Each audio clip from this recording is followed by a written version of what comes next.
যে অমুককে দেখলাম, তমুককে দেখলাম, তমুককে দেখলাম, এবার অমুককে দেখুন।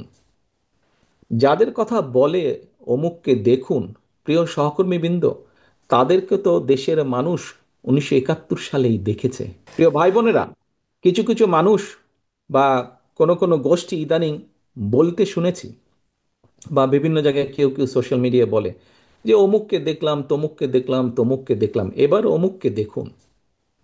যাদের কথা বলে অমুককে দেখুন, প্রিয় সহকর্মীবৃন্দ, তাদেরকে তো দেশের মানুষ 1971 সালেই দেখেছে। যে 1971 সালে তারা তাদের নিজেদের স্বার্থ রক্ষার্থে কিভাবে লক্ষ লক্ষ মানুষকে হত্যা করেছে, ঠিক যেভাবে পতিত স্বৈরাচার পালিয়ে যাওয়ার আগে হাজারো হাজারো মানুষকে হত্যা করেছিল ক্ষমতা ধরে রাখার জন্য।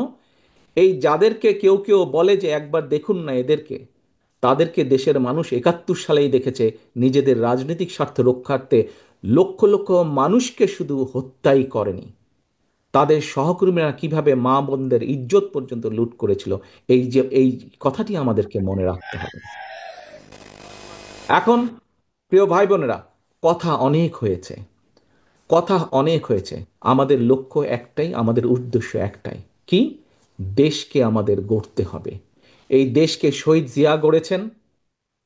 দেশ স্বাধীনের পরে যখন এই দেশে দুর্ভিক্ষ হয়েছে, শহীদ জিয়া যখন দেশ পরিচালনার দায়িত্ব পেয়েছিলেন, এই দুর্ভিক্ষ কবলিত দেশকে উনি খাদ্য রফতানির দেশে পরিণত করেছিলেন।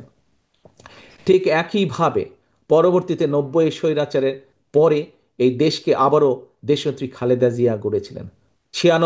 2001-এর পরে আবারও ধ্বংসপ্রাপ্ত দেশকে, একটু আগেই বললাম তোমাদের সামনে একদম তথ্য প্রমাণ আছে, দুর্নীতি নিমজ্জিত একটি দেশকে কিভাবে খালেদা জিয়া আবার উপরে উঠে নিয়ে এসেছিলেন।